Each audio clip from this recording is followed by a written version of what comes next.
वेद और पलक ब्लडी इश्क एपिसोड 28। वेद ने डायरेक्ट डिसीजन लिया कि वह पलक को इंडिया भेज देगा और उसने जब पलक के मुंह पर कहा तो पलक बिल्कुल भी एग्री नहीं हो रही थी।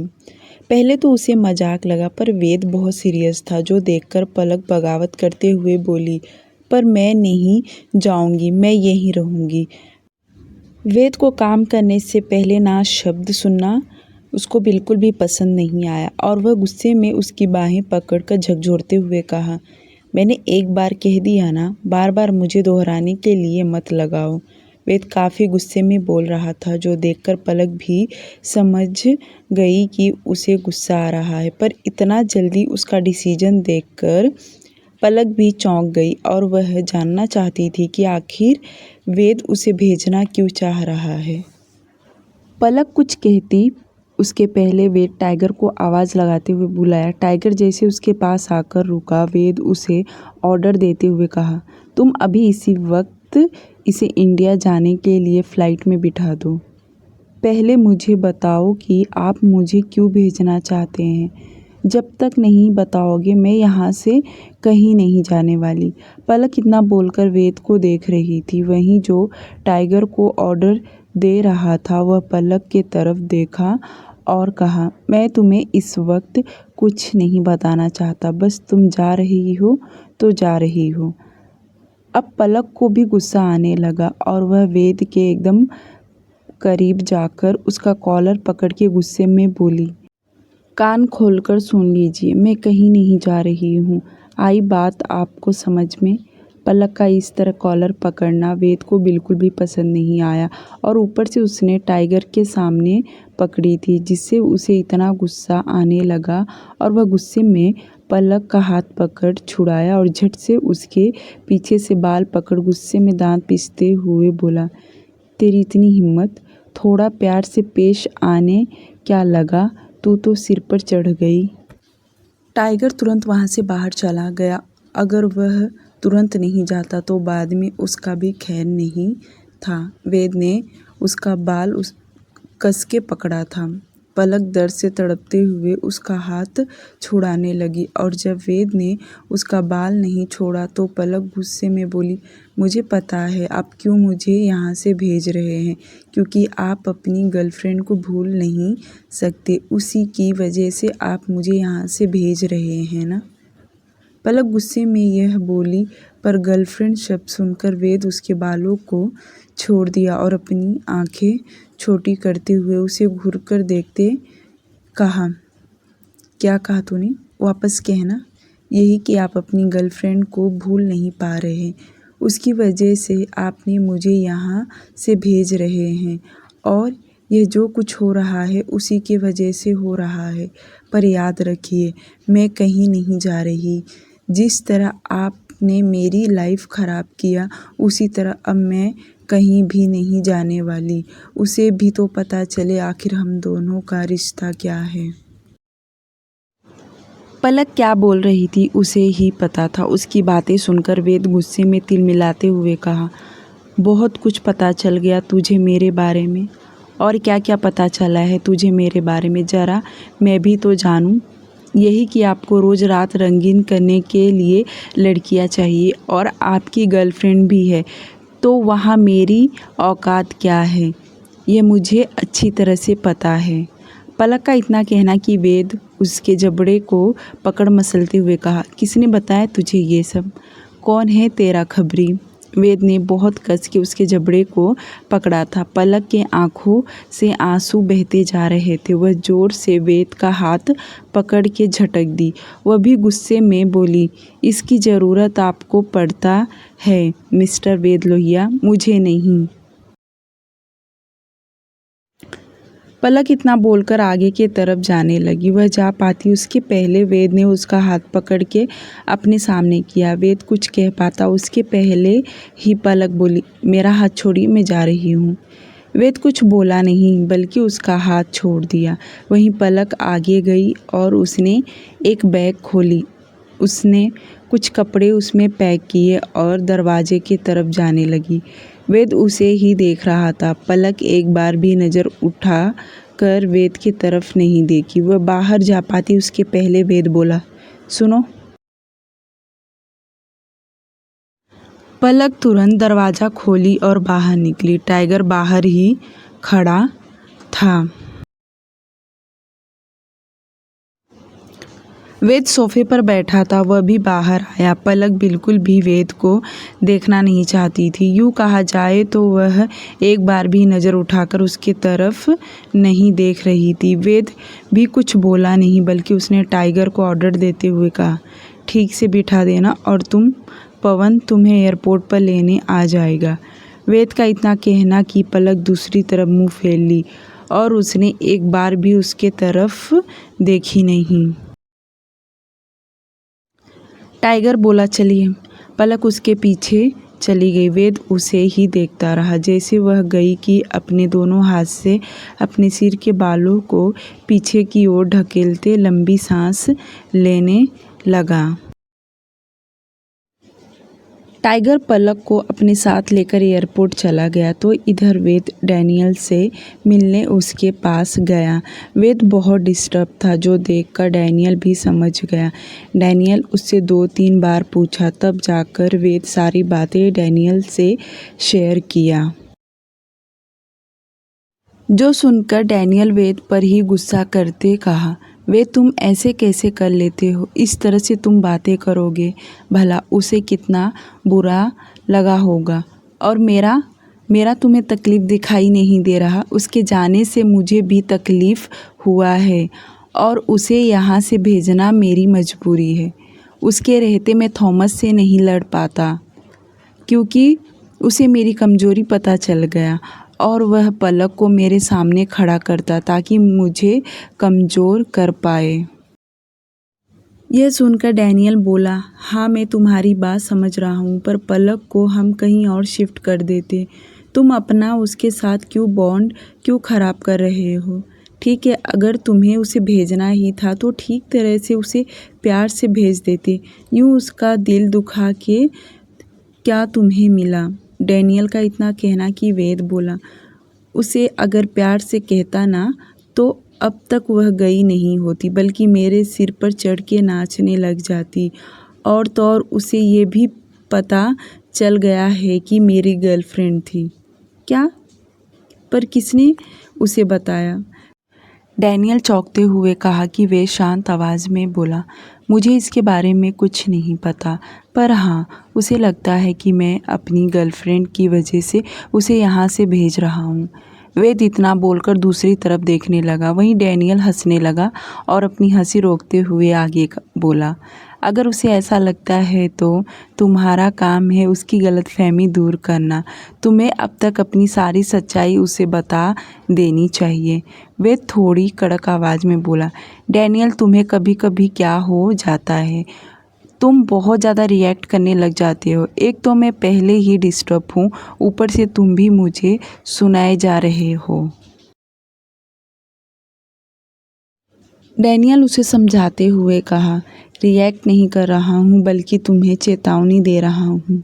तुमने अपनी लाइफ में क्या कुछ झेला है, वह सब एक बार पलक को खुद बताओ। तुम तो उसके साथ ऐसे ट्रीट करते हो जैसे कि वह तुम्हारी जानी दुश्मन है। बेचारी वह तुम्हें छोड़कर जाना नहीं चाहती। खुद दिल से सोचो, इस वक्त वह तुम्हारे बारे में क्या सोचते हुए जा रही होगी। क्या तुम्हें इसका अंदाज़ा है? डैनियल की बातें सुनकर वेद पलक के बारे में सोचने लगा। सच में अब उसे बुरा लग रहा था कि वहीं डैनियल आगे बोला, वह तुमसे नाराज़ नहीं होगी बल्कि नफ़रत करने लगी होगी।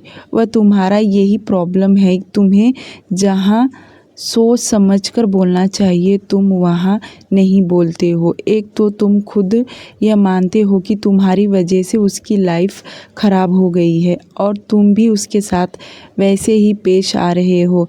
शर्म आना चाहिए वेद तुम्हें।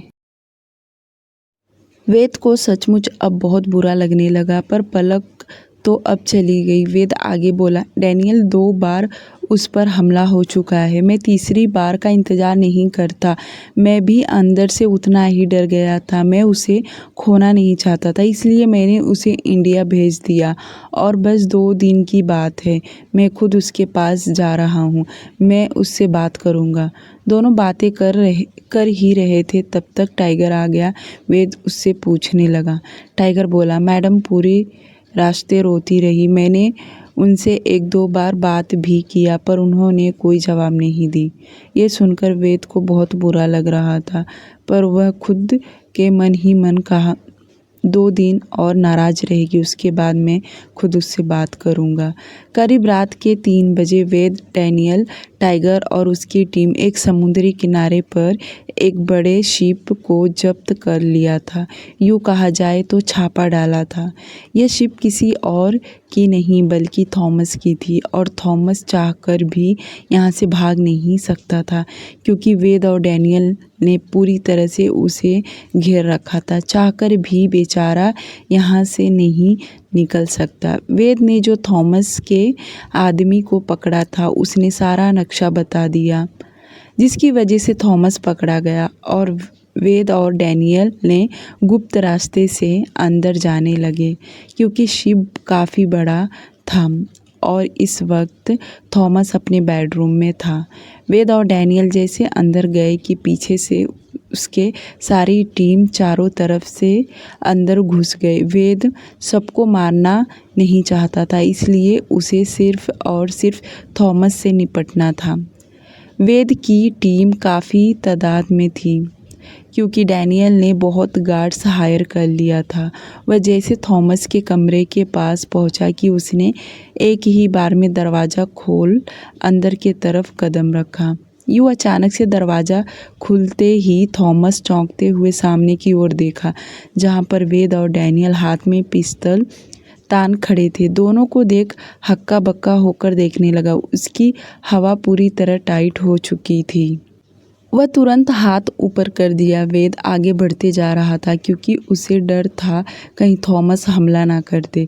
वह जाते ही पिस्तौल उसके माथे पर तान दिया। जो देख डैनियल तेज आवाज़ में बोला, आज से तेरा किस्सा इसी समुद्र में ख़त्म करूँगा। बहुत हो गया, बहुत दौड़ाया तूने। डैनियल खड़ा था कि उसके पीछे किसी ने पिस्तौल तान दिया और साथ ही साथ में आवाज़ आया, थॉमस को छोड़ दो, वरना इसकी जान अभी इसी वक्त मेरे हाथ से हो जाएगा। वेद सामने लड़की को देखता ही रह गया। उसकी तो पलकें झपकने का नाम ही नहीं ले रहा। वेद जैसे खड़ा था वैसे ही खड़ा रहा। जो देख वह लड़की वापस बोली, क्या तुम्हें सुनाई नहीं दे रहा? क्या तुम चाहते हो कि तुम्हारे दोस्त का भेजा उड़ा दूं? तो मुझे वक्त नहीं लगेगा। वेद अपने दोस्त के साथ कभी भी ऐसा नहीं होने देगा। वह पिस्तौल तुरंत हटाने लगा।